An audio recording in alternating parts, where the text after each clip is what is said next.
Hola,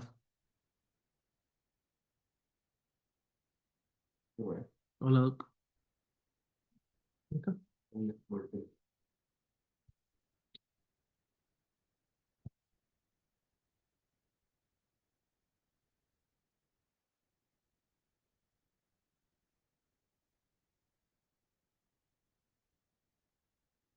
Tengo audífono.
la doc.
Doc, ¿empezamos?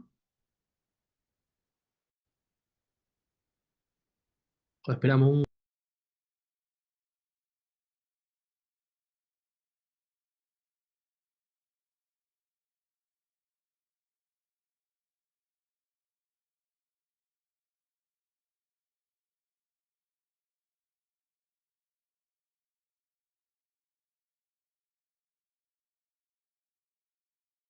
Ya, bien, buenas tardes con todos.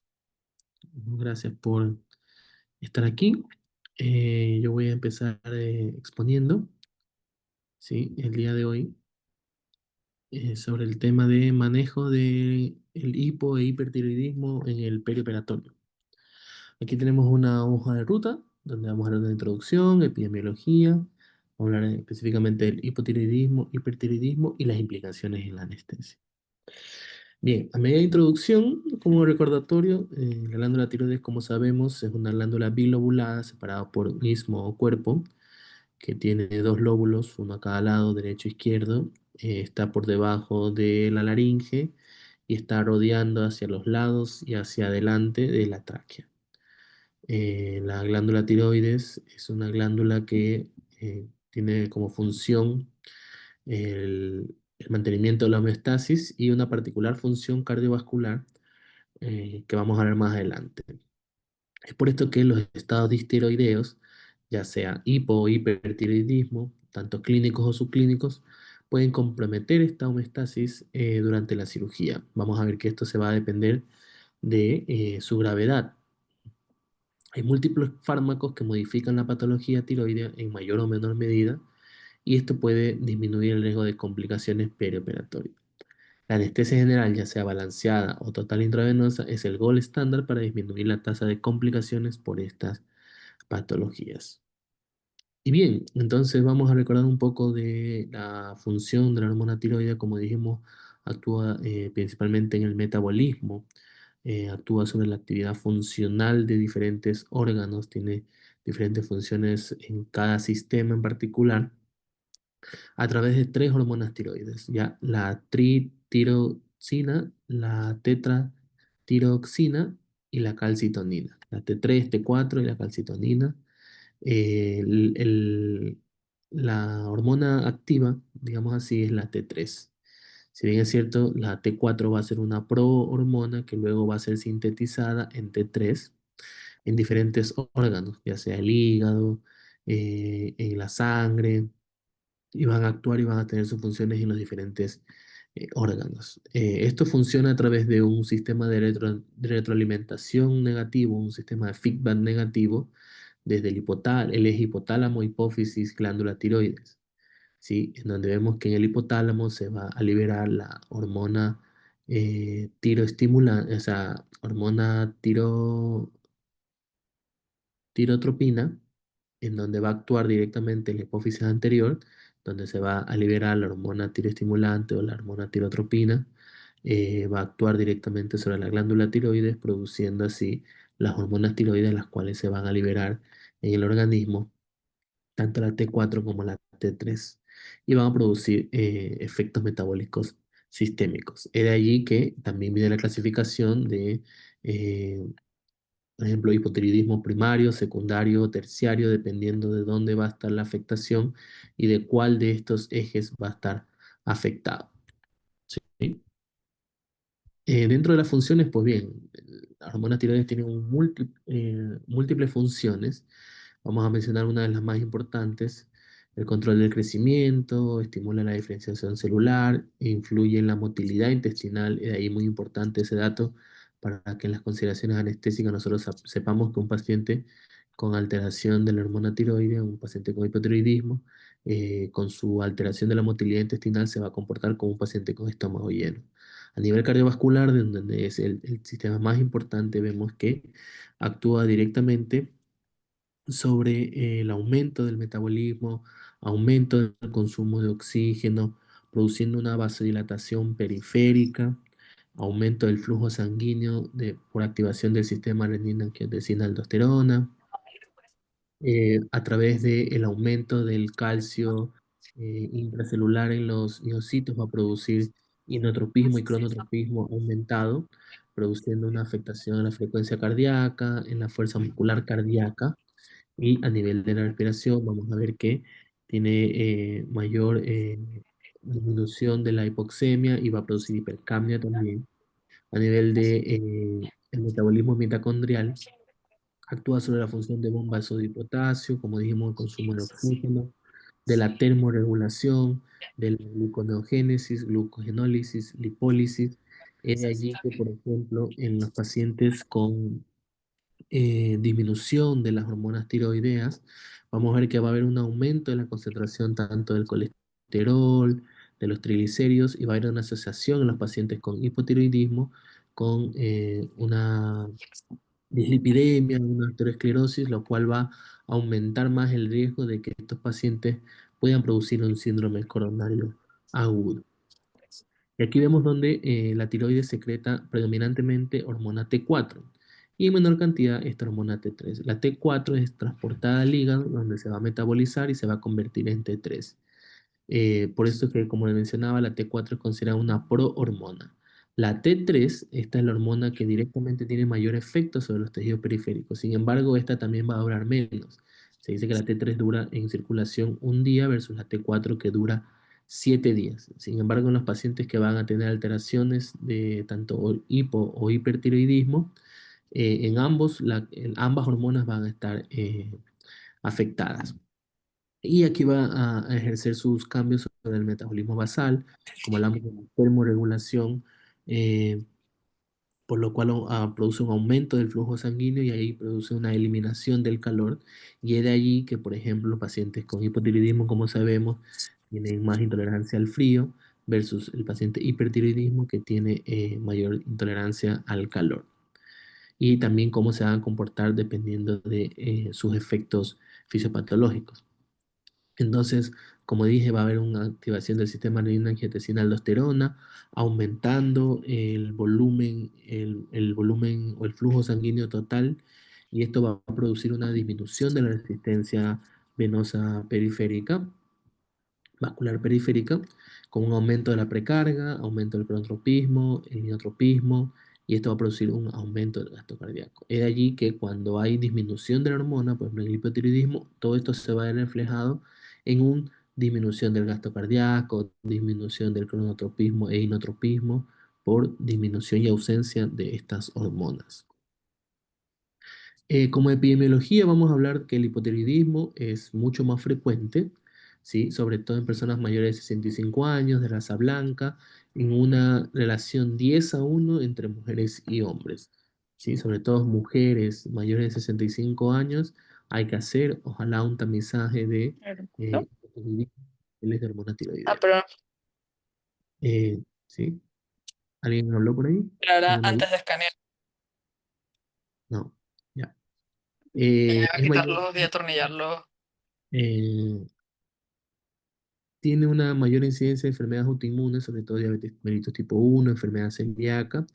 Y en Chile tiene una prevalencia de 18,6 a 19,4, siendo el hipotiroidismo clínico en un 2,2%, el más frecuente, digamos así. La causa más común de hipotiroidismo en el 95% es a nivel primario. A nivel mundial es por deficiencia de yodo.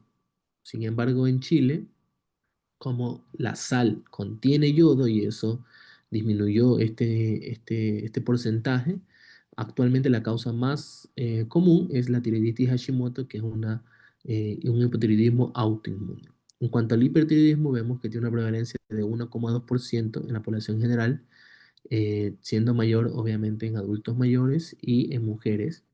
Su prevalencia global es de 0,5 a 0,6% y en su mayoría el 1% es subclínico. La causa más común es la enfermedad de Graves, el 60%, seguido de bocio multinodular tóxico y adenoma tóxico. He aquí una mención importante que en el hipertiroidismo, por ejemplo, un bocio multinodular tóxico también se va a presentar en estos pacientes como una vía aérea difícil, ¿ya? Porque obviamente va a tener una masa en el cuello, que probablemente va a dificultar el tema de la intubación. Bien, ahora hablándonos y basándonos directamente en el hipotiroidismo, sabemos que es un estado hipometabólico asociado a síntomas como intolerancia al frío, ganancia de peso, depresión, fatiga, estreñimiento. Sabemos que también el hipotiroidismo, como dijimos, muchas veces puede ser subclínico, o sea, que no puede presentar ninguna sintomatología. Además, el hipotiroidismo se puede comportar eh, como un hallazgo muchas veces y puede ser transitorio, incluso hipotiroidismo congénito. Consecuencia del sistema cardiovascular, pues bueno, como hablamos, tiene una disminución del inotropismo y cronotropismo, importante la reducción de expresión de receptores beta adrenérgicos y concentraciones plasmáticas de calcio. Esto va a traducirse en una disminución del gasto cardíaco y puede al final, y dependiendo de la gravedad, presentar una insuficiencia cardíaca. Va a presentarse una prolongación del llenado ventricular y reducción del tiempo eyectivo del ventrículo izquierdo. Esto dependiendo de qué tan grave es el hipotiroidismo. Si sabemos que el hipotiroidismo lo vamos a dividir en hipotiroidismo leve, moderado, grave y la complicación más importante, que es el coma mixedematoso, que está asociado a un 80% de mortalidad. Más adelante vamos a ver qué se debe hacer en cada estado y cómo debemos nosotros actuar en la parte anestésica. Se va a presentar un incremento de la resistencia vascular periférica asociada a una alteración del músculo liso vascular, con una subsecuente disminución del volumen sanguíneo total efectivo, con una disminución de la precarga. Al inicio de la patología, el hipotiroidismo puede producir una hipertensión, tanto por disminución del efecto vasodilatador que produce la hormona, como también una disminución del factor de relajación endotelial. Sin embargo, como hablamos, a medida que esto vaya avanzando en el tiempo, se va a producir una función cardíaca reducida y va a producir una hipotensión, llegando hasta un posible shock cardiogénico. Aquí tenemos una tabla que va a resumir los efectos, sobre todo hemodinámicos, en la resistencia vascular sistémica y periférica, la cual va a estar aumentada, el inotropismo y el cronotropismo va a estar disminuido, el gasto y el índice cardíaco también va a estar disminuido, como dijimos, la presión arterial diastólica aumentada, sobre todo por la alteración del músculo liso vascular, el engrosamiento de la íntima. La respuesta a las catecolaminas es importante hablar de que está disminuido, ya que en el hipotiroidismo se va a predominar el efecto alfa versus el efecto beta, y el flujo coronario va a estar disminuido. Esto por la arteriosclerosis acelerada, aumento de LDL y disminución de HDL. Es por esto que los pacientes con hipotiroidismo son más propensos a sufrir un síndrome coronario agudo. Es de allí que tenemos que tener mayor vigilancia conociendo este caso. ¿Y qué implicaciones vamos a tener en la anestesia? Pues bueno, un hipotiroidismo no tratado o no diagnosticado puede traer múltiples complicaciones, como hablamos de la depresión miocárdica, la disminución de la respuesta ventilatoria, la disminución del volumen plasmático y, sobre todo, la disminución de la metabolización de los agentes anestésicos. Es de allí que pueden aumentar sus efectos adversos y nosotros deberíamos disminuir las dosis tanto de los sedantes, de los opioides, ya que, como dijimos, su metabolización también va a ser menor. Se recomienda que el paciente esté eutiroide. En caso de un hipotiroidismo severo, si es una cirugía electiva, posponerla. Sin embargo, el tiempo se habla de entre unas 6 a 8 semanas para dar el tratamiento con levotiroxina y que pueda el paciente llegar a niveles plasmáticos de hormona tiroidea adecuados. Esto es por debajo de 20. ¿Sí? Por la disminución del gasto cardíaco, esto va a afectar la curva FAFI con una inducción más rápida del anestésico inhalatorio, y esto tenemos que conocerlo para el inicio de la cirugía y para la mantención de la misma, así como si es que nos vamos a enfrentar a un paciente el cual va a presentar una sedación, no aumentar o disminuir, digamos así, la dosis de los opioides, de los sedantes, de los analgésicos, ya que, como dijimos, esto puede causar mayor efecto adverso debido a su disminución de la metabolización y permanencia en el tiempo. Como dijimos, el estado hipometabólico potencia el efecto de todos estos agentes por la disminución del flujo sanguíneo hepático, lo que puede retrasar el despertar y aumentar el efecto secundario. Aquí tenemos una tabla en donde este algoritmo vamos a ver qué sucede con los pacientes que tienen hipotiroidismo y se van a enfrentar a una cirugía no cardíaca. Pues bueno, si es una cirugía electiva, vamos a ver si es que el hipotiroidismo es leve, moderado o severo. Si es un hipotiroidismo leve, ya sea un hipotiroidismo subclínico o que actualmente tiene clínica pero está controlada y los niveles que traen, no es necesario posponer la cirugía y tampoco solicitar niveles de hormona tiroidea. Es un paciente con cirugía electiva que tiene un hipotiroidismo moderado, TSH elevada por encima de 20, T4 libre mayor a 0,5, pues se va a posponer la cirugía para que el paciente llegue a un estado eutiroideo, como dijimos, entre 6 a 8 semanas. Y si es un hipotiroidismo severo, ya sea que tiene la complicación como un coma mixedematoso, que tiene una falla cardíaca, tiene alteración del estado de la conciencia, o una T4 menor a 0,5, vamos a diferir el procedimiento, vamos a dar una terapia de soporte y de compensación. Estos pacientes con coma mixedematoso van a terminar una unidad de cuidado intensivo y van a necesitar de una terapia hormonal intravenosa.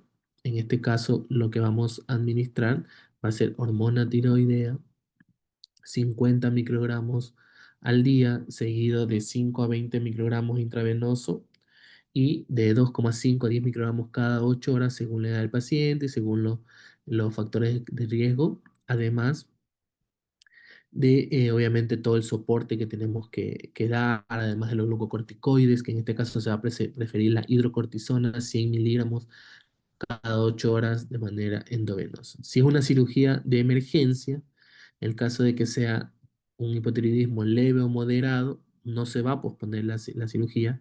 Y en el caso de una cirugía de emergencia y un hipotiroidismo severo o un coma mixedematoso, tampoco se va a posponer obviamente la cirugía, pero lo que sí es que se recomienda una monitorización invasiva, también el tratamiento hormonal con las dosis que mencionamos y el uso de glucocorticoides, la terapia de soporte con el buen manejo y la reanimación con cristaloides, y este paciente obviamente va a terminar en una unidad de cuidados intensivos. Como dijimos, una de las complicaciones más frecuentes, o no la más frecuente, pero la más grave, es el coma mixedematoso. Como dijimos, está asociado a una tasa alta de mortalidad, un 80%. Esto se va a ver reflejado en una alteración del estado mental, ya sea por convulsiones, coma, una hipotermia, una bradicardia, una hiponatremia, una insuficiencia cardíaca, una hipoxemia por hipoventilación alveolar. Si no se trata, esta coma mixedematoso va a conducir a una insuficiencia cardíaca congestiva y un derrame pericárdico, lo cual puede traducirse en una alta mortalidad. En el paciente también que tiene un hipotiroidismo descompensado va a haber mayor riesgo de presentar eventos coronarios perioperatorios, como hablamos por el aumento del colesterol y la prolongación de los factores de coagulación, sobre todo el factor 8 y el factor de von Brillenbach, asociado esto a una anemia y a un perfil coagulativo. Ahora hablando sobre el hipertiroidismo, vamos a ver que, bueno, va a ser un poco contrario a lo que habíamos mencionado. O sea, a nivel cardiovascular va a haber aumento de frecuencia cardíaca, con aumento del volumen sistólico y el gasto cardíaco, con una disminución del tiempo diastólico y una disminución en la perfusión coronaria. Por lo tanto, va a haber un mayor riesgo de isquemia cárdica por aumento de la actividad beta adrenérgica, con una vasodilatación vascular periférica, activación del sistema adrenina-angiotensina-aldosterona y un aumento del volumen sanguíneo. Esto se puede traducir en una congestión pulmonar. A nivel del sistema respiratorio va a haber disminución de la capacidad vital, distensibilidad pulmonar y va a haber un colapso de la musculatura respiratoria con taquipnea. En estos casos, los pacientes con hipertiroidismo va a haber una mayor incidencia de hipercapnia. Y en los pacientes que tienen hipertiroidismo, que están sintomáticos o sin controles, también se va a solicitar posponer cirugía electiva de 3 a 8 semanas, evitando la muy peligrosa tormenta tiroidea, que es la descompensación mayor de los pacientes con hipertiroidismo. Aquí vamos a ver un paciente con hipertiroidismo. Las consideraciones es ver la parte cardiovascular, si tiene fibrilación auricular, si tiene falla cardíaca congestiva, si tiene alguna isquemia o hipertensión, taquicardia. Vamos a tener que evaluar y mejorar en todo caso la presión arterial, la frecuencia cardíaca, y esto lo vamos a hacer ¿cómo? A través de beta bloqueadores, ¿sí? Eh, Obviamente, en este caso, como mencionaba, se va a comportar como una vía aérea difícil, ya sea por alguna masa mediastinal o un aumento de, el volumen, en este caso, de la propia glándula, lo cual va a dificultar para el tema de la ventilación y del manejo de la vía aérea. Y en este caso va a ser lo contrario al hipotiroidismo que hemos mencionado. Los agentes anestésicos más bien su metabolismo va a estar muy acelerado, entonces vamos a necesitar subirnos un poco la dosis para poder obtener el efecto que estamos deseados. Para la preparación del paciente, tenemos que ver que estos pacientes estén bajo el tratamiento de algún fármaco antitiroideo. En este caso puede ser el carbimazol, el propiltiuracilo. Y como dijimos, si es que está descompensado, podrá esperar desde 6 a 8 semanas. También muchas veces los pacientes con hipertiroidismo están recibiendo beta bloqueantes o bloquear los canales de calcio para tratar los efectos de la parte cardiovascular. Y el riesgo, como hablamos, de la tormenta tiroidea. En el manejo anestésico, lo que vamos a hacer es siempre un paciente con hipertiroidismo, un monitoreo cardiovascular, prevenir la hipertermia. Es ahí que un paciente con tormenta tiroidea puede hacer un diagnóstico diferencial con una hipertermia maligna, con un síndrome neuroléptico maligno, debido a que su cuadro clínico se va a comportar un poco parecido, con taquicardia, con hipertermia, eh, con hipertensión, todo el metabolismo acelerado. Y ahí también menciona que cuando se usa una anestesia total intravenosa, se va a tener que aumentar la dosis de propofol porque hay un metabolismo acelerado y hay un volumen de distribución mayor. En el caso de la tormenta tiroidea, como mencionábamos, va a presentar fiebre, taquicardia, falla cardíaca, arritmias, agitación, delirio, coma, náuseas, vómitos, diarrea. Los pacientes con hipertiroidismo en general tienen una diarrea crónica. Es de allí que podemos ver que estos pacientes pueden tener un potasio disminuido y hay que controlar los niveles de electrolitos en estos pacientes. Obviamente van a necesitar en el postoperatorio trasladarse a una unidad de cuidados intensivos y el tratamiento va a ser un manejo con fluidos. Vamos a enfriar al paciente, obviamente, con soluciones frías, con paracetamol y el uso de beta bloqueantes. Podemos usar en el caso de propanolol 10 a 40 miligramos o en el caso de 1 miligramo por kilo intravenoso. Los fármacos antitiroideos se va a preferir el propiltiuracilo de 200 a 400 miligramos cada 6 horas. También se va a usar corticoides, ya que lo que van a hacer los corticoides es que van a evitar que la T4 se transforme en T3 y esto va a disminuir el efecto que este produce. Vamos a usar de 100 a 200 miligramos intravenosos cada 8 horas. También el potasio, y vamos a tratar directamente todas las consecuencias o la clínica que va a producir esta tormenta tiroidea. En el caso de que estos tratamientos fallen, podemos pensar también en tratamientos más avanzados como son la plasmaféresis, el uso de dantroleno, el uso de litio, y todo esto lo que va a tratar de disminuir son los niveles de hormona tiroidea. Eso, muchas gracias. Aquí dejo la bibliografía. No sé si existe alguna pregunta. Excelente, Claire. Muy buena presentación.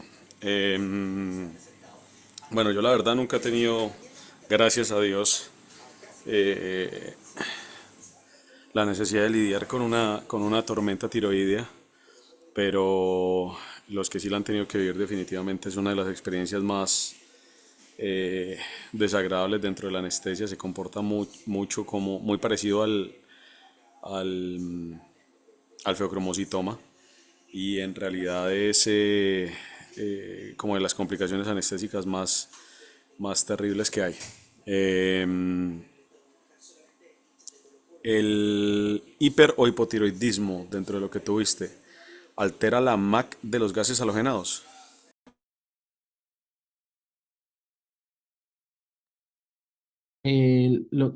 Más allá de la patología propia, es las consecuencias que esta van a tener a nivel cardiovascular, como mencionamos, eh, sobre todo en el hipotiroidismo, por la disminución del gasto cardíaco, eh, va a afectar la curva FAFI en ese sentido. Y también puede afectar la mano. O sea, la alteración de la función tiroidea per se no altera la maca, ¿ya? Sí hay unos factores que pueden alterar la concentración alveolar mínima, pero más que alterar la MAC como tal, lo que tú dices es cierto, hay que tener en cuenta que los pacientes mal controlados de tiroides, para hipo o hiper, alteran el gasto cardíaco y lo que alteran como tal es la captación del gas. ¿Listo? Así que hay que tener cuidado con eso. Los pacientes por lo general que llegan con cuadros mixedematosos ya se convierte en una vía aérea difícil fisiológica, ¿cierto? La redundancia de todo el aparato periglótico, por lo general el CORMAC aumenta, entonces son vías aéreas verdaderamente difíciles, ¿ya? Así que eso para tener en cuenta. ¿Listo? Buena presentación, buena presentación. Listo. No sé si alguien quiere comentar algo más, me pareció era Roxana Sí, y la... me gustaría preguntarle a Clever cómo se prepararía para un paciente que le dicen que tiene un nódulo tiroideo, que está hipertiroideo el paciente hace más de 6 semanas, que no se ha logrado controlar y que tienen que pasarlo porque hay que resecar. ¿Cómo le daría anestesia a ese paciente? Una cirugía de emergencia No, electiva pero es urgente, electivo. que urge pues. Claro, si un paciente que tiene el diagnóstico de hipertiroidismo está sin tratamiento No, está con todo el tratamiento posible, pero no se logra controlar su... y está con clínica actualmente, No, sin clínica. sin clínica. Pues bueno, en ese caso, si es posible, eh, esa cirugía se la puede retrasar hasta lograr compensar a ese paciente para evitar que termine en una tormenta tiroidea. Ya te dicen Trataría que era de- imposible compensarlo, lo han intentado en todos los medios y no. Y la compensación va en sacarle el nódulo, hipertiroidismo. Tienes que meterlo, pabellón. ¿Qué preparas tú? bueno, primero tengo que invadirlo, una monitorización invasiva en ese caso, y estar preparado para lo que pueda ocurrir, que en este caso puede ser una tormenta tiroidea. Eh, Manejar el tema de la fluidoterapia, como puede presentar aumento de la temperatura, pedir soluciones frías, estar preparado con paracetamol, el uso de corticoides, hidrocortisona, también poder utilizar este anti, Pero ordénate, ¿qué tipo de anestesia le darías? ¿Cuál es tu plan? le haría una general, anestesia general balanceada, eh, el manejo de la vía aérea, en este caso se puede comportar como una vía aérea difícil por el aumento del volumen cervical, por la masa que tiene ahí. Súper. Entonces solicitaría un videolaringoscopio, hablaría de la vía aérea a ver si hay algún otro predictor, pero manejarlo como vía aérea difícil en ese caso. Y luego de eso una monitorización invasiva, colocarle línea arterial. ¿Le eh, pondrías la línea despierto a sí, ese paciente? le pondría la línea despierta. ¿Por qué? ¿Por qué? Porque, como dijimos,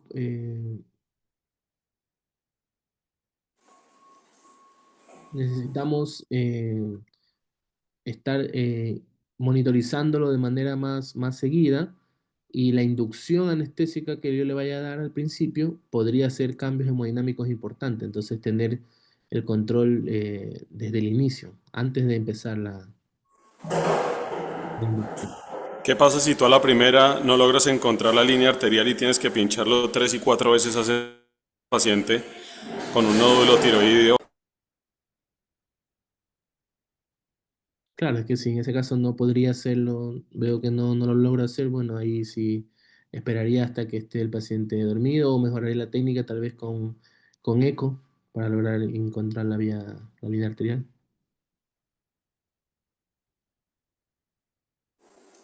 Continúa con tu plan anestésico. ¿Qué más ocuparías? Bueno, como digo, una monitorización invasiva en ese caso y usaría también,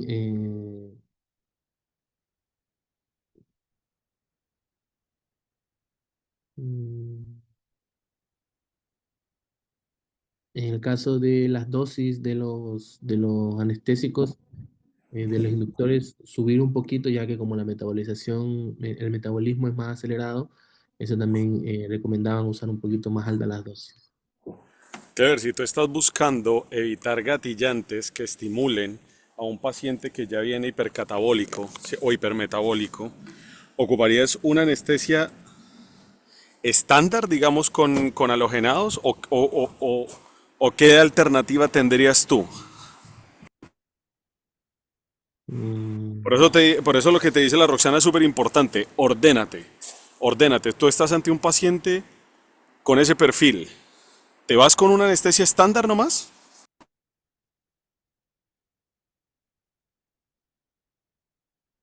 eh, bueno, me plantearía también el tema de anestesia total intravenosa.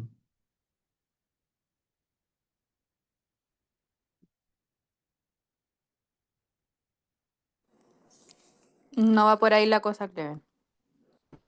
Va en el estímulo. Tenemos que evitar el estímulo, el dolor. Ah, ya, ya. Evitar el estímulo.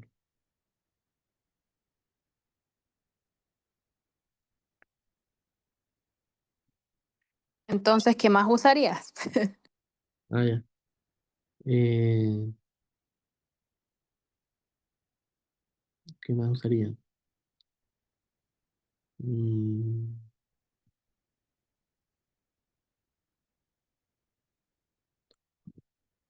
o sea, como el anestesia propiamente o como preparándome para el escenario que podría tener. En general, todo, todo, todo, todo, todo.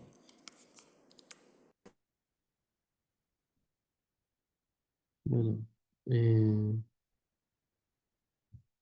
como dije, el manejo de la vía aérea, que va a ser una vía aérea difícil. eh, el manejo de la analgesia, eh, con el uso de opioides. En este caso, podría usar fentanil. eh, Como inductor, dependiendo del estado hemodinámico del paciente, pero podría usar propofol, podría usar relajante muscular, usaría locuronio, y para la mantención de anestesia podría usar gases halogenados. Y estar haciendo un monitoreo, como digo, una monitorización invasiva del paciente para ver los cambios hemodinámicos que éste podría presentar. No sé si era eso.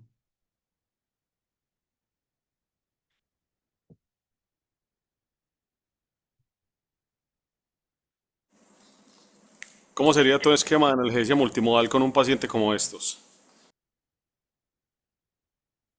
Bueno, además del uso de opioides, usaría analgésicos, podría usar coadyuvantes como por ejemplo la ketamina, podría usar sulfato de magnesio, eh, paracetamol en este caso.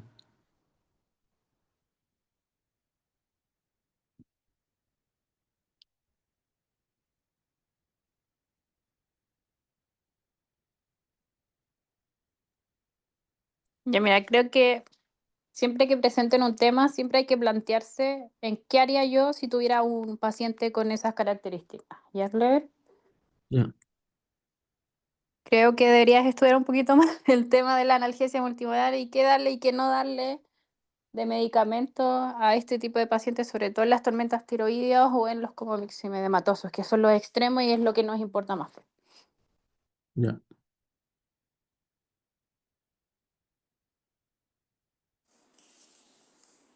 Ya, para el próximo seminario nos vas a traer un esquema de analgesia multimodal para ambos casos. ¿Listo? Ya, siguiente tema, por favor. Yo puedo presentarlo, puedo presentarlo, puedo presentarlo.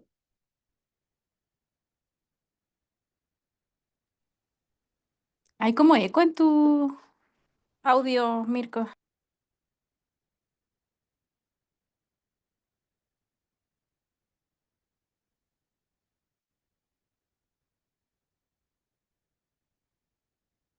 ¿Se ve? Sí se ve. ¿Aló?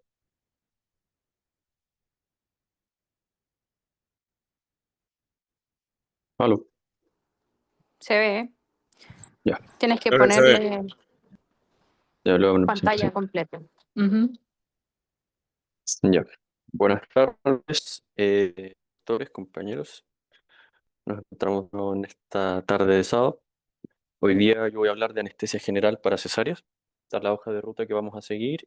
Y en primera instancia vamos a comenzar con una breve introducción, las indicaciones de una anestesia general para una cesárea, qué consideraciones materno-fetales hay que tener y cómo nos preparamos para esto, qué evidencia existe y se puede recabar a partir de la literatura sobre la anestesia general en cesáreas y ciertas situaciones especiales. Para comenzar, la cesárea es el procedimiento quirúrgico más frecuente en obstetricia. Alrededor de un 30% de los nacimientos en países desarrollados se hacen a través de cesárea. Y como técnica anestésica preferida y estándar se utiliza la anestesia neuroaxial debido a que la anestesia general tiene muchos riesgos para realizarse en pacientes embarazadas y su uso ha disminuido alrededor de un 5% de los países tiene perdón, de las cesáreas realizadas en países desarrollados, menos del 5% son con anestesia general, ya que los riesgos de anestesia general se categorizan principalmente por la intervención de la vía aérea en pacientes embarazadas, que es bastante más compleja que en pacientes estándar.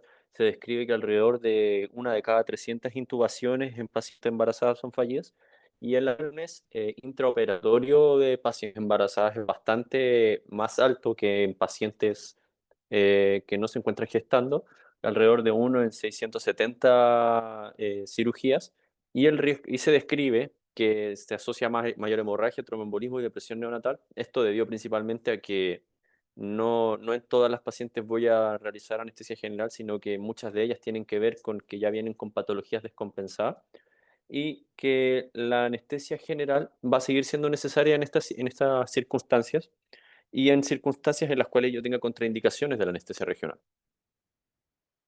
¿Qué indicaciones tengo yo para dar la anestesia general a una cesárea? Bueno, principalmente, y la más común de todas, es la contraindicación absoluta de una anestesia neuroaxial, que se describe como el rechazo del paciente la primera. Sin embargo, siempre vamos a tener que intentar convencer a nuestros pacientes de que esto va a ser lo más beneficioso. Sin embargo, si es que nuestro paciente no coopera, por ejemplo, si es que tenga algún tipo de trastorno psiquiátrico grave, no nos va a quedar de otra que darle anestesia general. Pacientes con hipoglucemia no corregida o en shock van a necesitar un anestesia general producto de la misma patología, coágulos significativas, hipertensión endocraniana e infecciones en el sitio de punción. Además, se describe que una de las mayores intervenciones que tenemos para darle anestesia general a nuestros pacientes es que tengamos un fallo de la técnica regional y nos encontremos en una situación de bradicardia fetal o algo de esas características en la cual no podamos detener la cirugía o esperar ver si es que le hace efecto mi técnica para poder tomar una decisión, y en estas instancias se encuentra indicada la anestesia general.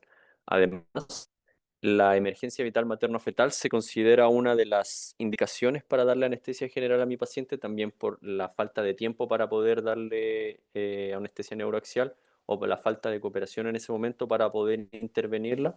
Y en esto se encuentra el desprendimiento prematuro de placenta normoinserta, ruptura uterina, prolapso de cordón y sufrimiento fetal agudo que requiera extracción inmediata, sea de una indicación. ¿Qué materno-fetales debo tener? Se ha descrito, como les comentaba, que las pacientes embarazadas presentan basalmente una vía aérea difícil, con aumento del malampati, con congestión glótica y la intubación fallida en 1 de 300 intubaciones. Tiene mayor riesgo de aspiración gástrica producto de este vaciamiento retardado, principalmente en el trabajo de parto, pero con este vaciamiento funcional retardado a partir de las 20 semanas, con una disminución del tono del esfínter esofágico inferior y el awareness intraoperatorio que ya les venía comentando. Además, existen riesgos fetales descritos históricamente que los Apgar en comparación con la anestesia neuroaxial se encuentran disminuidos en anestesia general, requieren mayor necesidad de ventilación neonatal y probable ingreso a UCI producto de esto. Y los pacientes, o sea, y los fetos, o sea, los neonatos en este caso, van a presentar mayor incidencia de depresión respiratoria por exposición a los agentes anestésicos que nosotros vayamos a ocupar. ¿Cómo me preparo yo para una anestesia general? Bueno, en primera instancia tengo que hacer una evaluación exhaustiva de mi paciente, evaluar si es que basalmente tenía una vía aérea difícil asociada, o sea, previa a estar embarazada, y tengo que anticiparme a todos esos riesgos, prevenir el riesgo de aspiración que se encuentra aumentado en estas pacientes, si es que es una cirugía electiva, que cumpla de todas formas los riesgos, o sea, las horas de ayuno, y prepararme de todas formas para un riesgo de aspiración aumentado por la broncoaspiración que pueden tener, utilizar una secuencia de intubación rápida, preparar mi aspiración con una Yankauer, etcétera. Planificar la intervención de la vía aérea como una vía aérea difícil, como lo hemos comentado en reiteradas ocasiones, preoxigenar a mi paciente de buena forma y posicionarla de buena forma, puede ser en pacientes con rampa, etcétera, y coordinar de buena forma el equipo, que se encuentre informada la neonatología, que el obstetra esté informado de la intervención que vamos a hacer y que no los tome por sorpresa a nadie, que mi paciente va a necesitar anestesia general para este procedimiento. Aquí a un costado de la diapositiva se encuentra el algoritmo que nos entrega la DAS para la anestesia general y una posible falla en la intubación. Como les comentaba, preparar mi paciente, ocupar una secuencia de intubación rápida, máximo 2 intentos de laringoscopía con mi paciente o 3 intentos de intubación por un experto intubando como lo sería un anestesista. Si declaro fallida la intubación, llamar y pedir ayuda, mantener la oxigenación y intervenir la vía aérea con un dispositivo supraglótico. Si es que yo tengo éxito con esto, tengo que cuestionarme, ¿es esencial continuar con la cirugía en este momento, como siempre nos entrega los algoritmos de la DAS? Si es así, continuar con la cirugía, y si no es así, que probablemente sí tengamos que continuar, pero si es que no es necesario, despertarlo. Si es que me falla la intubación y la opción, bueno, continuar con una vía aérea quirúrgica, dar oxígeno al 100% y prepararme para hacer el procedimiento lo más rápido posible. En cuanto a la inducción, y como pudimos observar en el seminario de anestesia general para pacientes embarazadas, de los inductores, lo que yo puedo contar es con el Propofol, que se considera bastante seguro en pacientes embarazadas. El mayor riesgo que tengo con el Propofol es este desbalance hemodinámico que yo podría tener, y esto podría disminuir el flujo útero-placentario, que sería lo más riesgoso, pero si yo mantengo las presiones de mi paciente estables, esto pasaría un poco al costado. La ketamina se describe como un uso adecuado en pacientes embarazadas. Sin embargo, lo que yo tengo que tener en consideración con el uso de la ketamina es que me puede aumentar el tono uterino, y de esa forma podría generarme problemas como una bradicardia fetal. Y el etomidato se ha descrito como seguro en general en el uso de anestesia general para mis pacientes. En cuanto al relajo neuromuscular, ambos, la succinilcolina y el rocuronio, se consideran seguros en el embarazo. Sin embargo, siempre tener en cuenta esta disminución de la pseudocolinesterasa para tener en cuenta que me va a aumentar el tiempo de ambos relajantes musculares, siendo que la succinilcolina no se considera tan significativo, pero el uso de relajante muscular, o sea, el uso del rocuronio sí se va a ver prolongado. Ahora, un tema debatido y un tema que es bastante discutido es el uso de opioides en la inducción de la anestesia general para una cesárea. Históricamente se ha evitado por el temor a la depresión neonatal, pero si el no uso de opioides me trae como problema la respuesta simpática que va a tener mi paciente a la laringoscopía, y sobre todo voy a tener problemas en pacientes hipertensas o que tengan preeclampsia, ya que me puedo presentar riesgos hemorrágicos importantes. Entonces, esto me va a generar una disyuntiva o ha generado una disyuntiva que ha propiciado el estudio de este tema, sobre qué va a ser lo que voy a intentar preferir, si es que puedo intentar darle opioide a mi paciente para proteger a la madre y qué tanto riesgo de depresión respiratoria voy a tener con el recién nacido.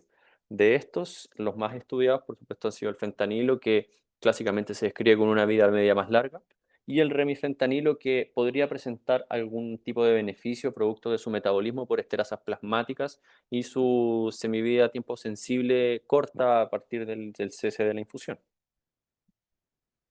Es por este motivo que hay varios estudios que han intentado definir el uso correcto de los opioides en la inducción de la anestesia general. Existe este estudio publicado en la Sociedad Canadiense de Anestesiología, que es una cohorte unicéntrica con una población que se terminó con 203 cesáreas que se realizaron bajo anestesia general, y se evaluó el uso de opioides en la inducción versus los pacientes que se les realizó la inducción sin opioides. Los outcomes que se midieron fueron la necesidad de reanimación neonatal, el APGAR al minuto, a los 5 y a los 10 minutos, y los gases umbilicales tomados en todos los casos. De los resultados que pudieron obtener, se determinó que el 70% de los neonatos del total de las cirugías requirieron alguna maniobra de reanimación. Como punto importante, y que no lo coloqué aquí en el punteo, es que un tercio de todas las cesáreas fueron realizadas con opioides y el resto no.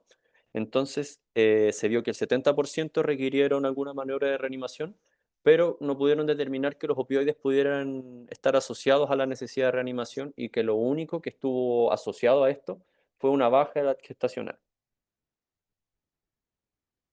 Existe otro estudio publicado en el DocPress, que fue un estudio prospectivo en el cual se evaluaron 52 pacientes sometidas a cesárea bajo anestesia general en China, de los cuales todas fueron ocupadas o sea, fueron inducidas con etomidato, remifentanilo y mantenidas con sevoflurano, y se comparó se compararon dos grupos en cuanto al tiempo de inducción y parto, ahí la I de delivery, entre menores a 8 minutos y mayores a 8 minutos. Los outcomes que se midieron fueron la concentración plasmática neonatal de remifentanilo y el APGAR a los 1 y a los 5 minutos y comparando gases umbilicales.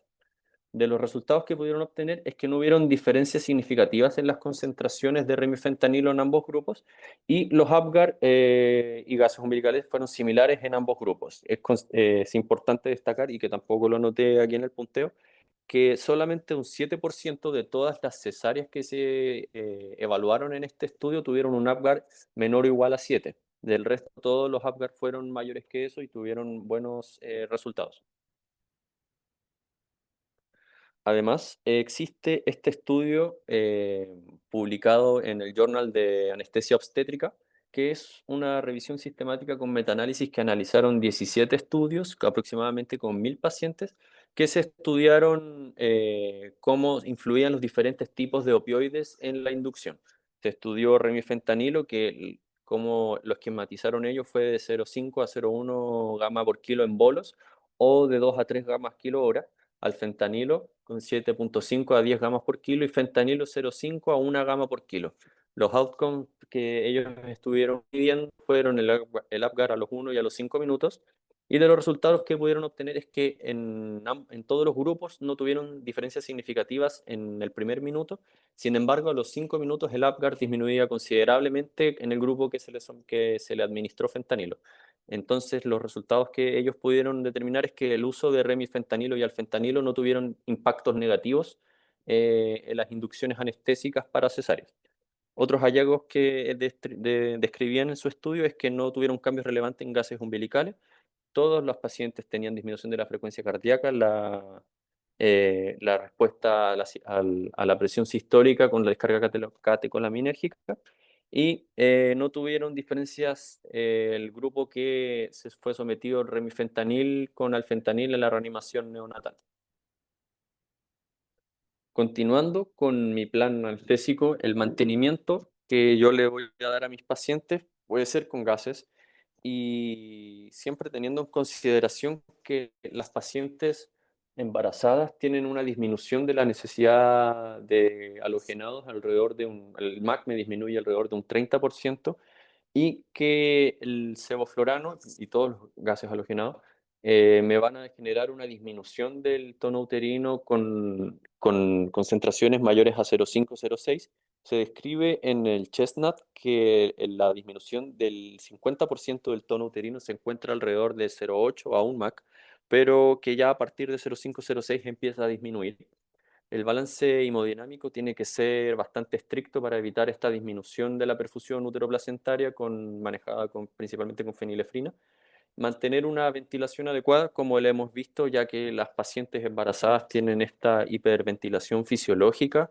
Entonces, disminuciones de estos valores de 30 a 32 van a determinar una vasoconstricción uteroplacentaria y con una consiguiente disminución del flujo fetal y aumentos de estos valores van a generar acidosis fetal, evidentemente. El monitoreo de la profundidad, como les comentaba al principio de la presentación, es importante ya que se describe el mayor riesgo de awareness en pacientes embarazadas y si es posible utilizar una especie de neuromonitorización, ya sea el BIS, ya sea el CONOX, esto va a ser de bastante utilidad. En cuanto a la extubación, recordar que estas pacientes son vías aéreas difíciles y tienen un riesgo de broncoaspiración bastante elevado. Es por este motivo que yo siempre voy a preferir que mi paciente esté lo más despierta posible con reflejos protectores presentes y por este motivo también voy a evitar la extubación en planos profundos de anestesia por este mismo riesgo. De los problemas que yo puedo tener con respecto a la extubación en mis pacientes, principalmente va a ser la broncoaspiración. Laringoespasmo, broncoespasmo se encuentra también descrito y de los más temidos de todos también es la reintubación difícil, producto de este edema de vía aérea basal y el propio que va a tener la extubación.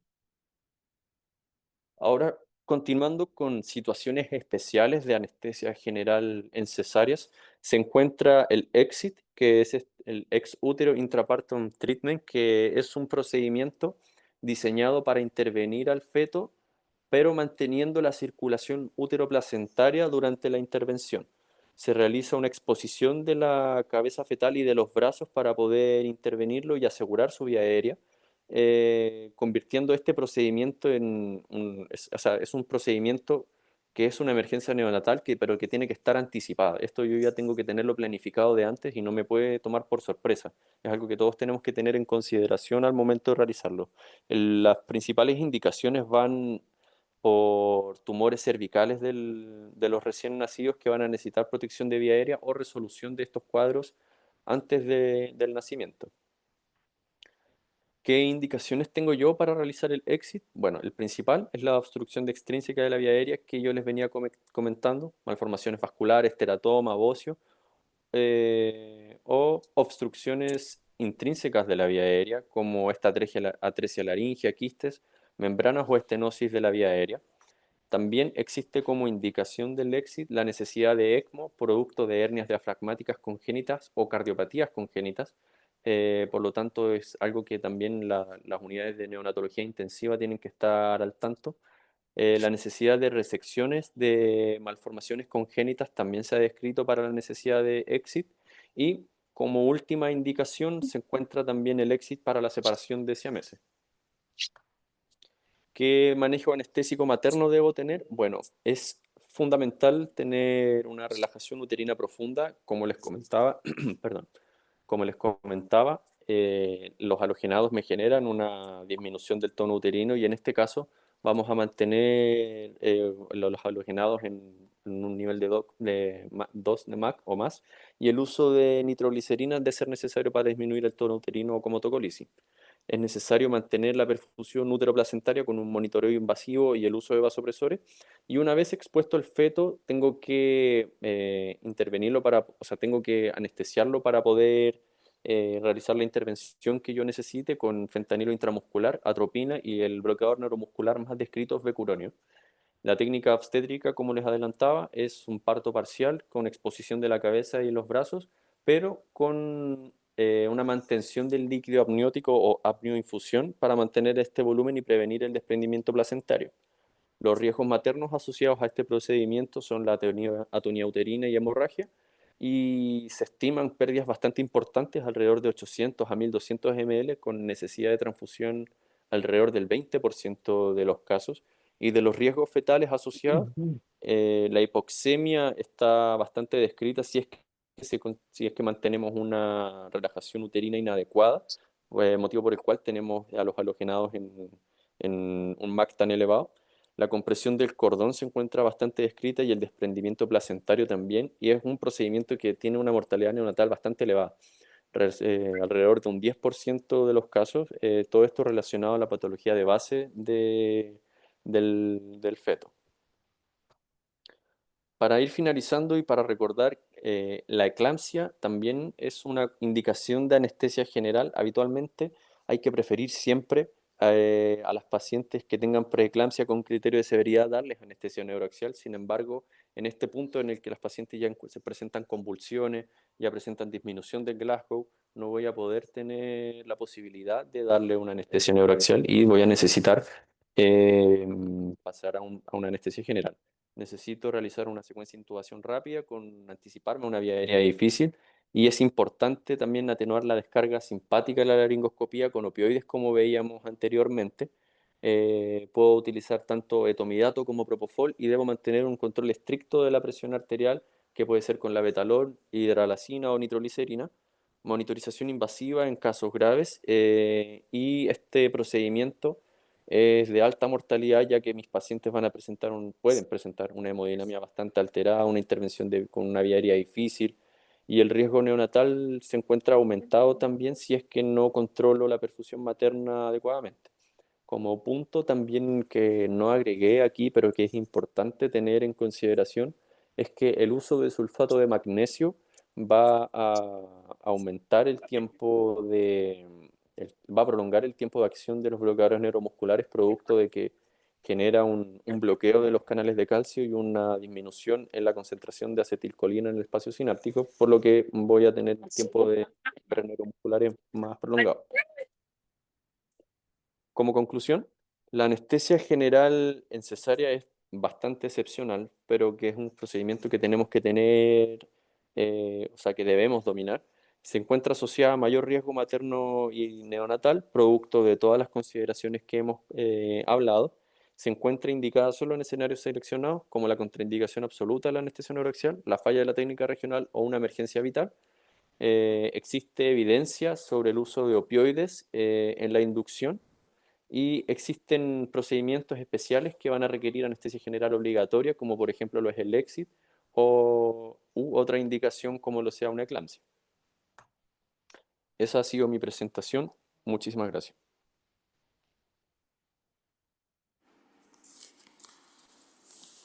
Buena presentación, Mirko. Yo en realidad solamente vi un exit. La administración de los medicamentos, como tú dijiste, son por lo general fenta, atropina, becuronio subcutáneo, y es como mantener al paciente conectado a un ECMO, digamos, por todo su sistema, digamos, umbilical y placentario, ¿ya? Y es tremendo, o sea, de verdad que ese es un procedimiento bien complicado. De resto, encuentro que estuvo bastante completo. Yo como recomendación, y se los digo por experiencias propias, en anestesia general entendí una vez con videolaringo y tubo con conductor. Eh, Definitivamente el Cormac aumenta y la vía aérea se vuelve bastante difícil. Eh, mm, Solamente una vez vi una anestesia general en cesárea programada por una instrumentalización así terrible de una escoliosis de la espalda de una chica, que ni siquiera con eco se podían ver los espacios interespinosos. De resto han sido urgencias, urgencias, urgencias, urgencias. Y claro, siempre está el debate del uso del Fenta individualizadamente, saber si se usa o no para disminuir toda esta descarga adrenérgica que hay en la laringoscopía. Bastante bien, bastante bien. Roxana, no sé, Susana, ¿algo que quieran agregar al tema?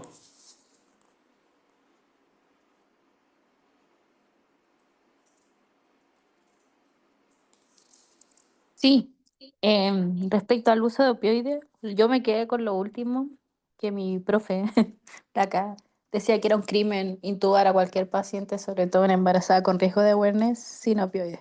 Y que mientras tú le avisaras al neonatólogo para que hiciera su pega, que iba a salir deprimida ese bebé y que estuviera preparado. Obviamente siempre se prefería el remifentanil y lo otro que hacía habitualmente era pasarle midazolam preventivamente a la embarazada.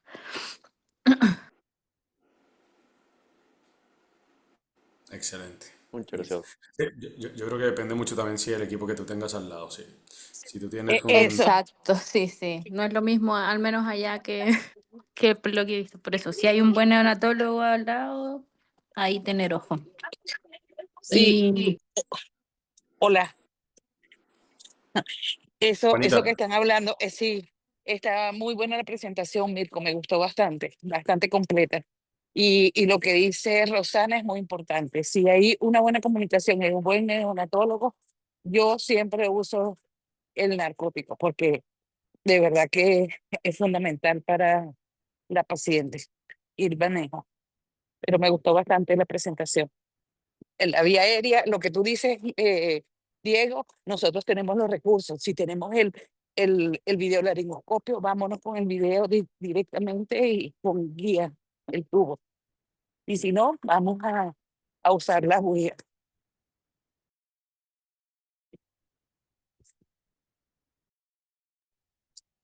Eso. sí, igual a mí, ojo con los videos laringo, también me ha pasado que muchas veces en las embarazadas súper gorditas, con mamas prominentes, uno no logra pasar ni siquiera el video y solo con un manguito corto de laringo anda mejor que video. O sea, hay que hablar igual bien. Eh, Bueno, eso también es muy cierto. Las hojas que tenemos no nos favorecen. exacto.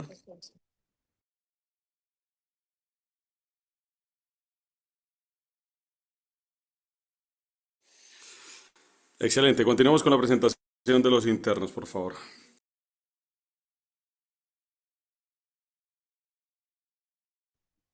Hola, hola, buenas. Vamos a comenzar con la presentación de primera línea arterial. A ver, vamos a presentar.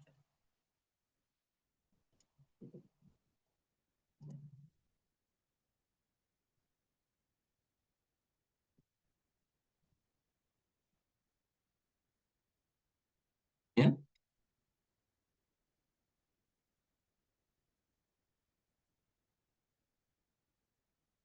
¿aló? Se ve, ¿Se se ve ve. bien? Ok. Bueno, en esta ocasión vamos a hablar sobre lo que es la línea arterial, indicaciones, contraindicaciones, entre otras cosas. Así que, bueno, primero, ¿qué es una línea arterial? Como tal, es una vía a nivel que se coloca a nivel intraarterial y que es una herramienta crucial para la monitorización hemodinámica, ya sea en pacientes graves, lo podemos ver en urgencia, en UPC, perioperatorio en algunas cirugías importantes como cirugías cardíacas, neuroquirúrgicas, entre otras. ¿Y por qué? Porque proporcionan una medición continua de la presión arterial, a diferencia del uso del manguito, que puede ser una medición cada 2 a 3 minutos. Hay algunas cirugías como las que les comenté recién, que es menester una medición continua, porque se está usando drogas vasoactivas u otras cosas que vamos a ver más adelante.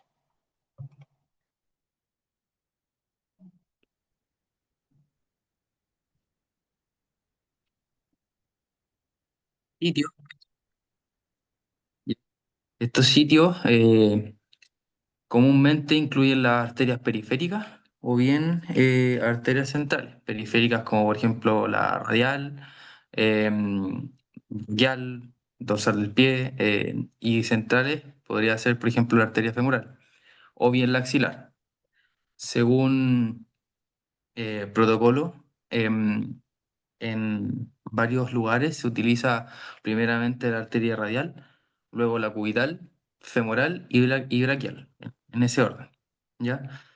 Bueno, destacar también que las arterias periféricas tienen un menor riesgo de infección respecto a las arterias centrales, algo que también debemos tener en cuenta al momento de seleccionar el sitio. ¿Ya?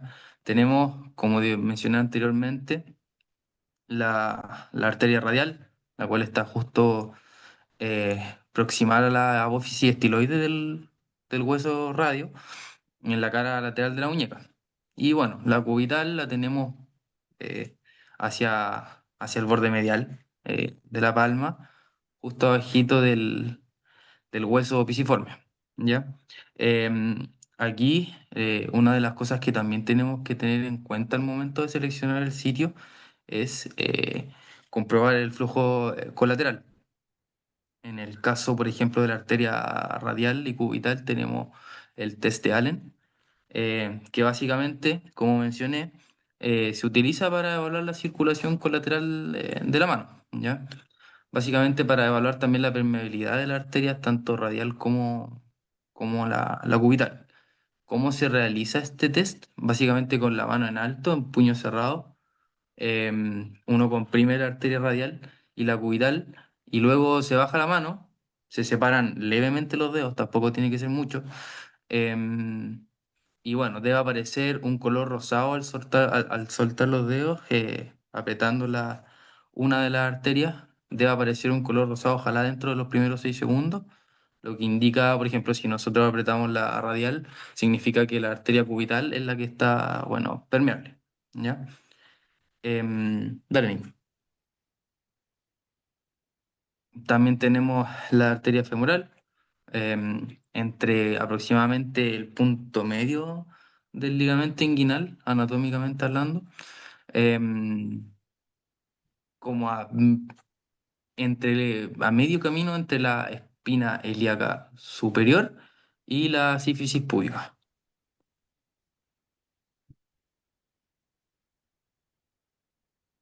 Bueno, tenemos también la arteria braquial, la cual eh, es poco frecuente su uso, sobre todo en complicaciones, perdón, en cirugías cardíacas o cuando existen muchas complicaciones médicas concomitantes con el paciente. ¿Ya? Dale, Nico. Y bueno, la arteria axilar también, la cual correspondía a una de las arterias centrales. em, y eso. También tenemos las arterias dorsales del pie. eh, la, La- bueno, lo cual nosotros debemos tener en cuenta que la zona que nosotros debamos escoger se tiene que movilizar. Entonces, em, si la zona, como por ejemplo el pie en un niño, es complicado que se inmovilice, hay que valorar otras opciones también, ¿ya?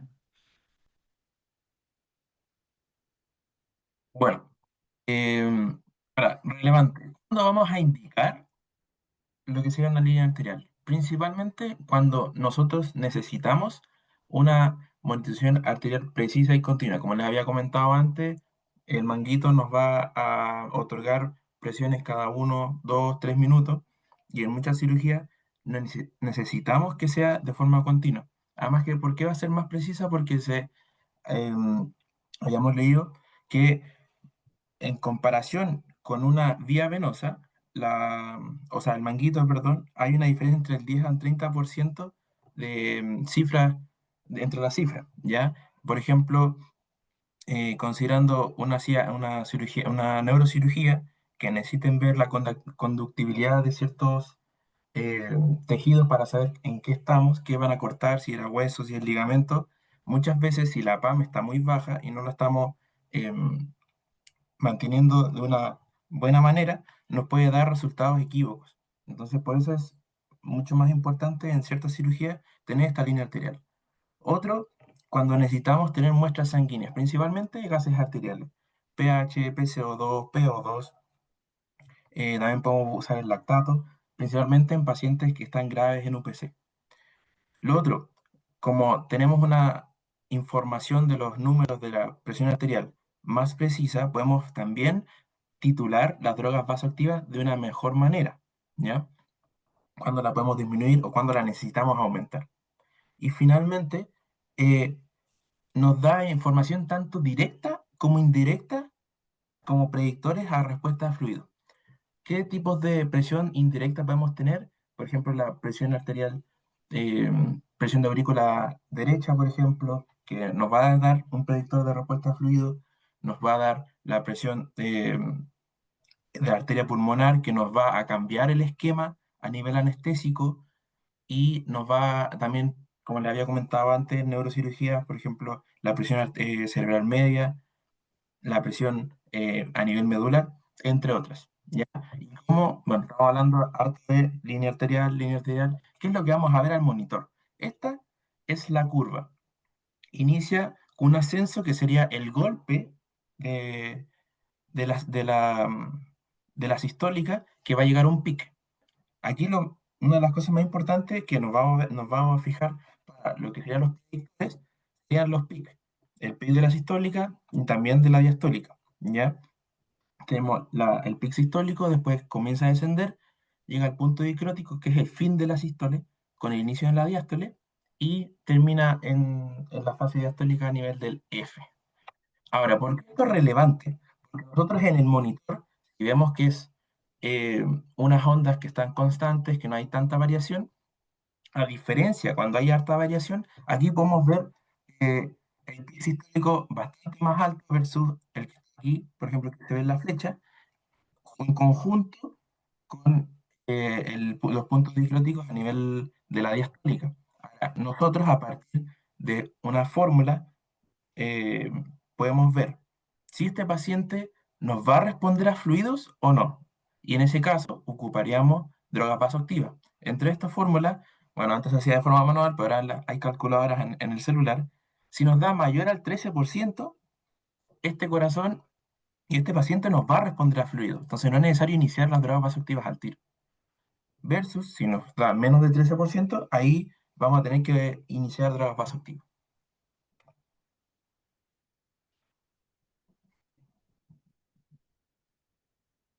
Se debe realizar una línea arterial. Primero, cuando tenemos un test de Allen, el cual ya mencioné anteriormente, anormal, infecciones locales, malformaciones congénitas o anatomía distorsionada del sitio de punción, enfermedad vascular periférica grave, o bien un síndrome de Raynaud activo, ¿ya? Y se intenta evitar las punciones repetidas cuando el INR del paciente está mayor o igual a 3. Y bueno, si existe una contraindicación, se tiene que buscar un sitio alternativo, ¿ya? Y bueno, y también dependiendo, por ejemplo, si es por un motivo de toma de sangre arterial, en el caso imperativo, considerar uso de sangre venosa en ese caso.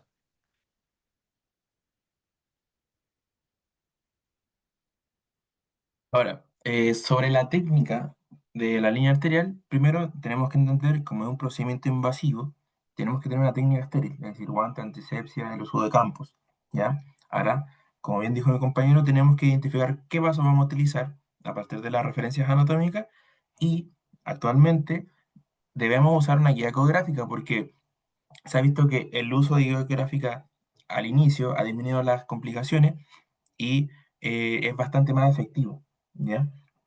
Nosotros realizar la prueba de Allen, utilizar anestesia local y aquí dentro de la técnica para insertar la aguja y luego el catéter, em, hay ya cuando está integrado el catéter con alambre y cuando están separados. Ya esto es meramente em, cosas de preempaquetado, ya que es lo que el hospital puede llegar a comprar. ¿Ya? Y luego de colocar el catéter lo vamos a fijar y después lo vamos a utilizar. ¿Cómo sería la técnica cuando está separado? Es introducimos la aguja. En algunas partes me llamó mucho la atención que habían algunas técnicas en que al introducir la aguja eh, llegaban a la arteria. ¿Cómo sabemos que estamos en la arteria? Porque hay una sangre pulsátil, que es una sangre más roja, más rotulante. Em, y lo que hacían, a mí me llamó mucho la atención, es que transfixiaban la arteria, luego sacaban la aguja, dejaban el teflón, y luego cuando pescaban o sea, tomaban el alambre o la guía, subían un poco el teflón, volvían a estar en la arteria y ahí introducían la guía. Y luego de la guía, ahí introducían el catéter. Bueno, estos son más pasos versus uno que ya está integrado, que simplemente es insertar la aguja. Cuando ya estamos en la arteria, insertamos ya la guía y luego el catéter.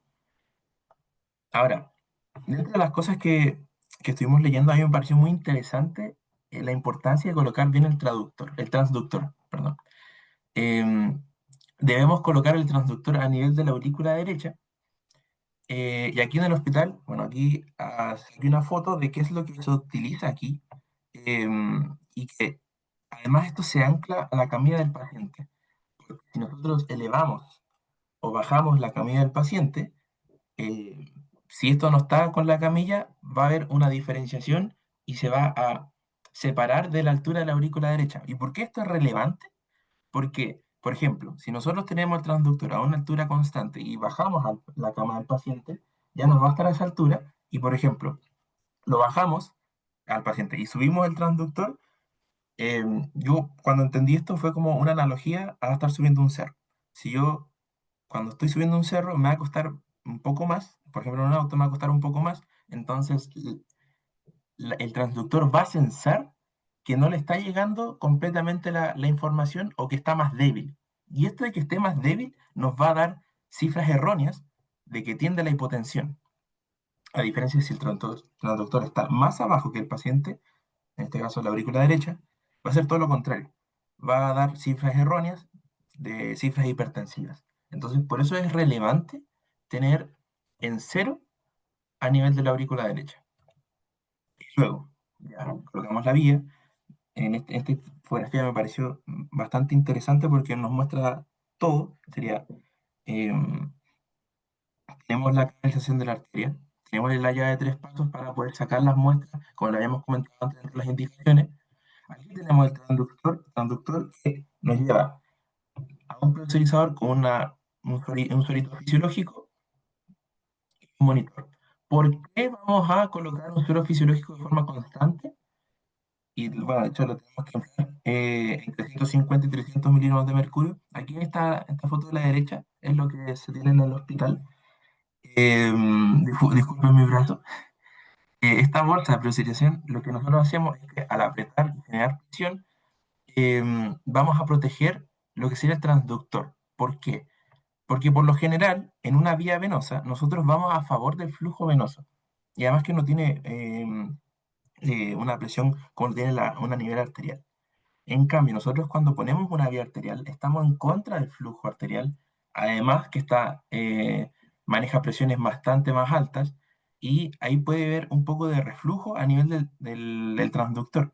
Entonces, nosotros colocamos una bolsa de suelo fisiológico a una velocidad de 1 a 3 ml hora y así podemos prevenir la contaminación del traductor porque si se llega a contaminar, evidentemente puede llegar a dar cifras erróneas y nosotros lo que queremos es presiones constantes y presiones precisas. Y dentro de lo otro que nos da el transductor, aquí se conecta al monitor, que es lo que estamos viendo antes sobre las ondas de la curva arterial.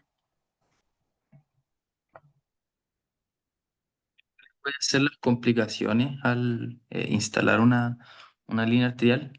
Primero, estas se pueden dividir en dos, según el sitio de inserción, o bien existen algunas generales, ¿ya?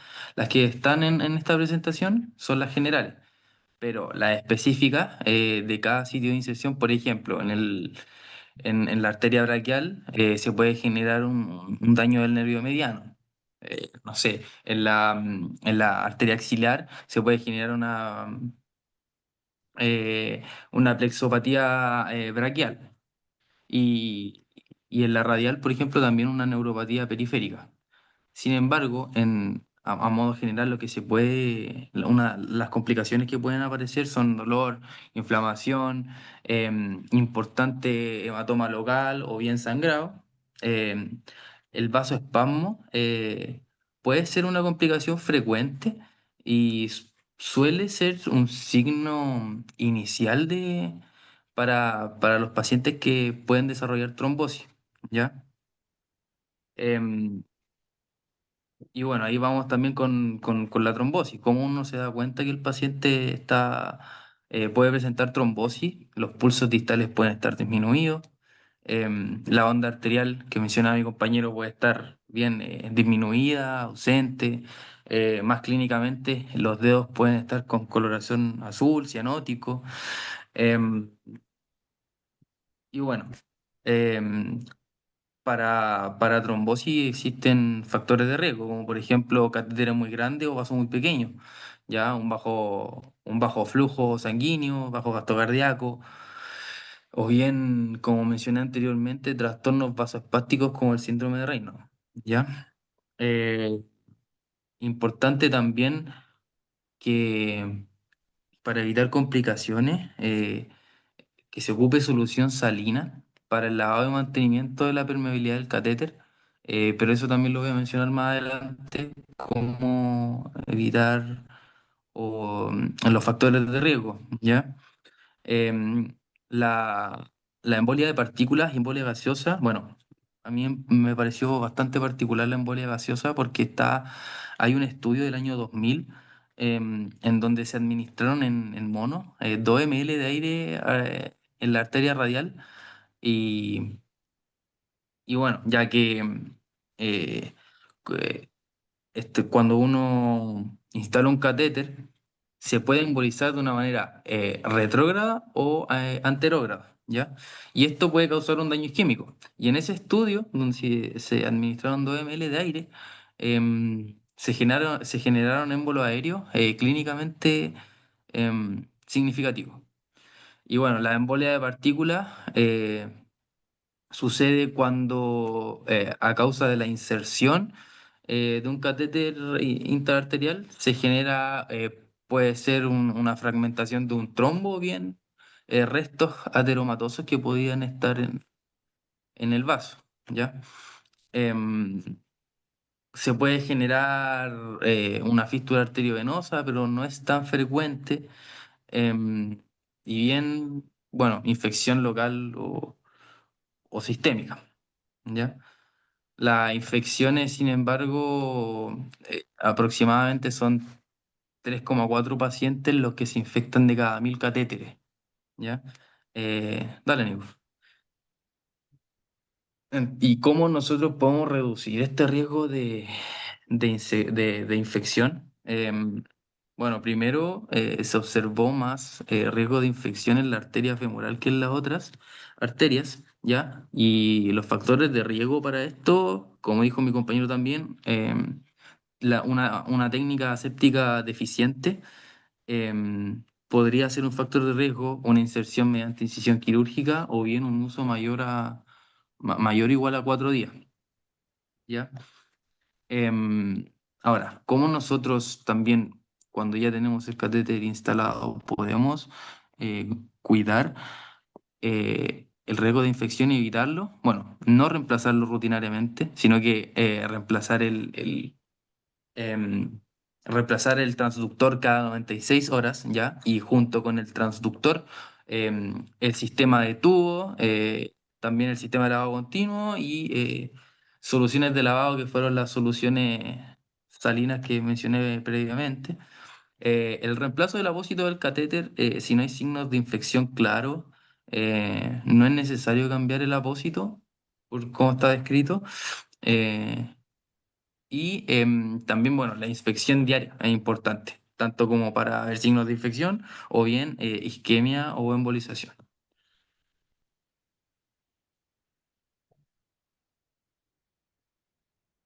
Muchas gracias por Muchas su gracias. atención.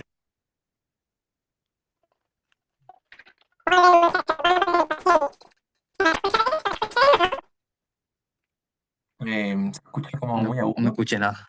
es que está como No he podido velocidad. solucionar. No sé qué pasa. Ahí ¿Ahora está, ahí sí se está, ahí escucha está. bien? Ahí se escucha bien, se escucha bien. Ya, sí, no sé qué pasa con los audífonos, no se escucha bien. Ya muchachos, muy buena presentación. Ya súper importante tener en cuenta cuáles son las indicaciones, cómo funciona, el por qué el transductor tiene que estar a la altura de la aurícula derecha, por qué el suero, eso es súper importante que ustedes lo sepan. Bueno, ya hay unas especificaciones más, digamos, eh, específica sobre el dumping y que es como el retorno del gráfico después de flashar la línea arterial. Eso tiene unas indicaciones y unas consideraciones especiales de lectura clínica para evaluar. ¿Ya? Eh, Encuentro que las indicaciones estuvieron bastante acertadas, son esas definitivamente, y es súper importante siempre saber el por qué, ¿ya? No instalar porque sí, vamos a entender. No en vano es la perforación de un vaso, ¿ya? Y las complicaciones pueden llegar a ser catastróficas, ¿ya? Excelente. Queda una presentación que es de un fármaco, creo. Sí, entonces Listo. Vamos con eso. es como su. Ahí está.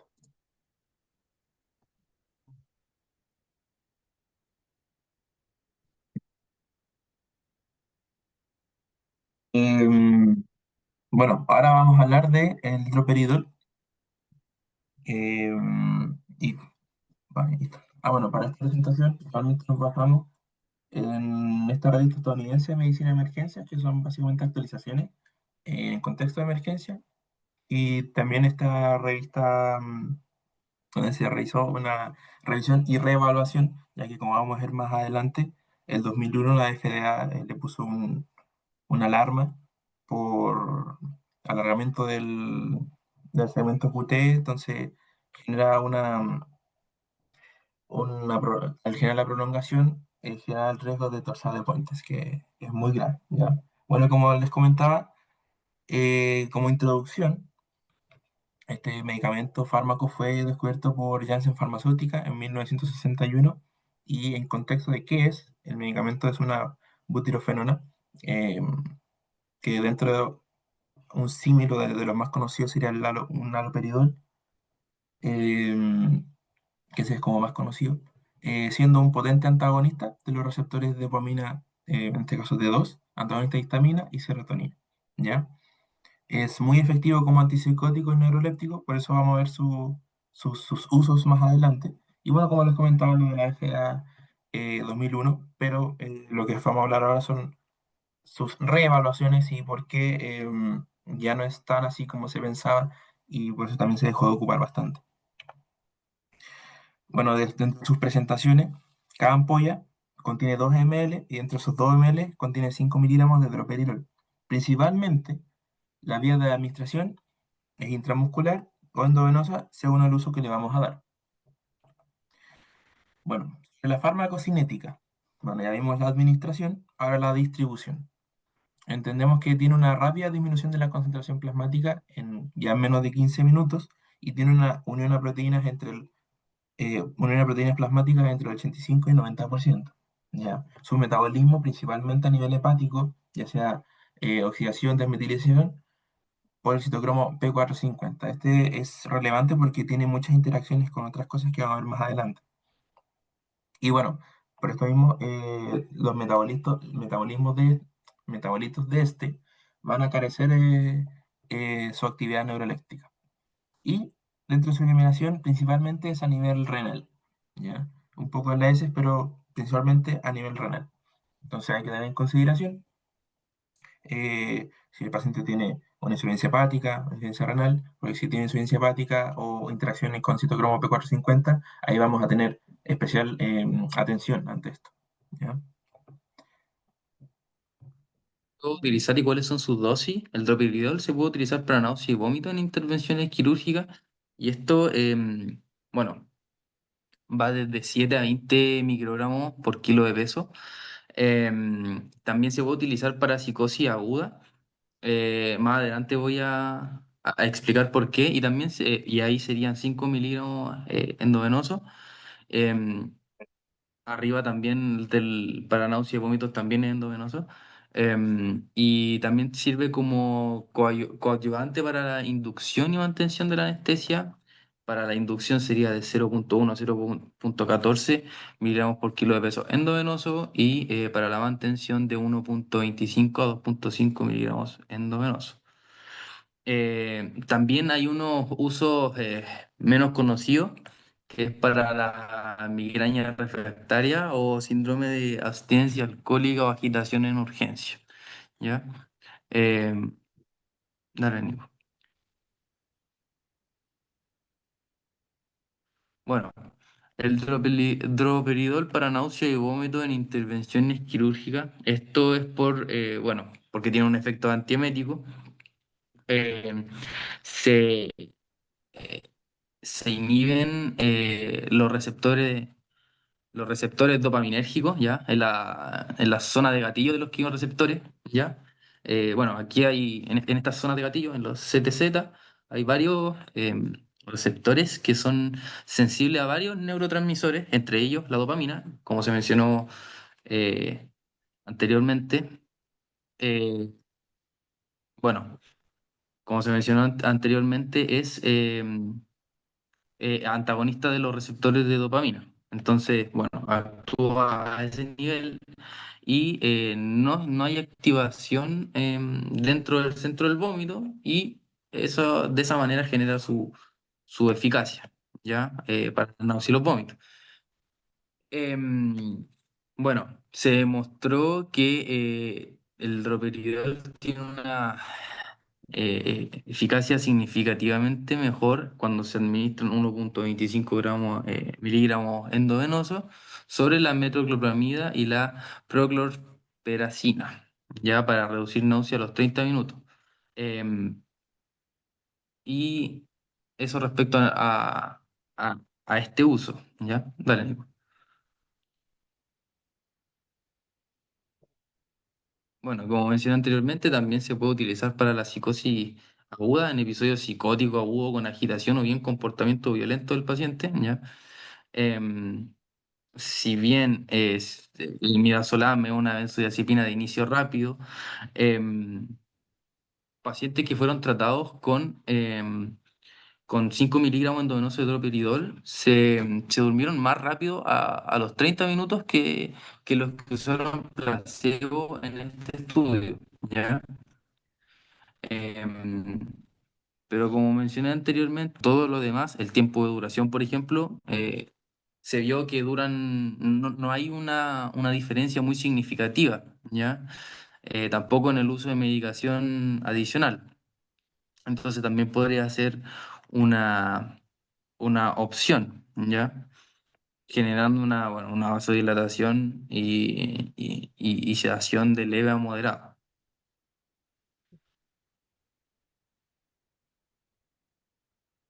Em, bueno, también queríamos mostrar lo que dice la literatura a nivel general y este medicamento, ya que, como lo había comentado antes, esta caja negra de la FDA como que le hizo bastante mala fama. Entonces, sobre publicaciones sobre náusea y vómito, tenemos, a pesar de algunos estudios más antiguos, otros más nuevos, como el 2015, que hacen unas comparaciones entre ondansetron, doperidol y entre otras con la procromacina y la metoclopramida que estaba por aquí. Y en la gran mayoría no hubo diferencia significativa dentro de su, su uso, pero sí el droperidol se mostraba un efecto un poco más rápido, ¿ya? Al igual que la agitación, algunos estudios más antiguos y otros más nuevos, em, de comparación entre el haloperidol, que es por lo general el más usado junto con el midazolam, con el droperidol y también em, señala de que no hay mucha diferencia significativa entre estos, simplemente como la efectividad inmediata o es un poco más temprana, a pesar de los efectos, las reacciones adversas que vamos a ver principalmente, y el que más se destaca como entre comillas algo más leve, porque se destaca también los que son más graves, la caticia, que sería principalmente la inquietud o la necesidad de permanecer en movimiento con la ansiedad. Esos dos son los más frecuentes que se podrían ver. Entre otros también puede haber distonía, síndrome extrapiramidal. Y bueno, lo que le había comentado antes, se había visto que genera una prolongación del intervalo QT. Ya, cuando nos vamos a asustar o que nos llame mucho más la atención, por ejemplo, nombres que superen los 450 milisegundos, porque ya después de 500 tenemos alto riesgo, ya otros sabemos que si el paciente ya se nos va a paro. Ya, entonces, sin embargo, se demostró que esta prolongación del intervalo QT es más bien em, como intermitente y muy que dura bastante poco, ¿ya? Es como un momento, hay una prolongación de intervalo y luego vuelve a su normalidad. Pero ante esto mismo, como sí ya se sabe que genera la prolongación del intervalo, hay ciertas contraindicaciones, ¿ya? Por ejemplo, que ya el paciente esté con una prolongación de intervalo QT, significa que esté en tratamiento con macrólidos, que esté en tratamiento con fluoroquinolonas, que también los pueden elevar, que esté en tratamiento con algunos antiarrítmicos, em, ya sea la miodarona, que el paciente tenga hipocalemia, hipomagnesemia, porque estos también nos van a prolongar el intervalo QT. Bueno, y también dentro que el paciente ya tenga una hipersensibilidad conocida. Y lo otro, me pareció bastante interesante que se sepa que el paciente que tenga alcoholismo activo, ya que se correlaciona también de que también puede prolongar el intervalo QT. Así que tenemos dentro de la reacción adversa la gaticia y la ansiedad, dentro de los más frecuentes y más leves también, y dentro de los más graves la prolongación del intervalo QT, que hay que tenerlo, se repite bastante porque es lo que más hay que tener en cuenta, porque es lo que al final va a llegar a matar al paciente. Entonces, eh, saber estas complicaciones y entre las contraindicaciones es esencial para poder administrar un medicamento. ¿Ya? Bueno, una presentación un poco más cortita de la que era la línea anterior, pero eso. Muchas gracias por su atención, muy amable.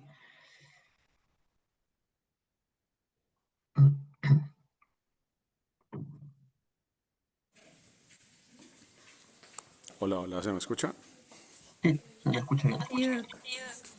Ya, mira, bastante buena la presentación. Digamos que dentro de los principales usos, o casi que el único uso que nosotros tenemos en el ámbito anestésico es o el penúltimo escalón para manejo de náusea y vómito posoperatorio. Listo, súper importante saber que actúa antagonizando los receptores dopaminérgicos, eso es muy bueno. Y en pacientes con predisposición, tener cuidado por la prolongación del QT. Listo, que eso también lo presentaste ahí. Tener en cuenta que hay otros medicamentos, incluyendo hasta la misma metadona, que puede producir prolongación del QT, y en pacientes con potenciales gatillantes podríamos tener arritmias de muy difícil manejo. ¿Listo? Así que eso, súper importante. ¿Listo? Saber cómo se ocupa y para qué se ocupa. ¿Ya? Muy bien. Ya. Listo, muchachos. Yo creo que ya no queda ninguna presentación por hoy, ¿verdad?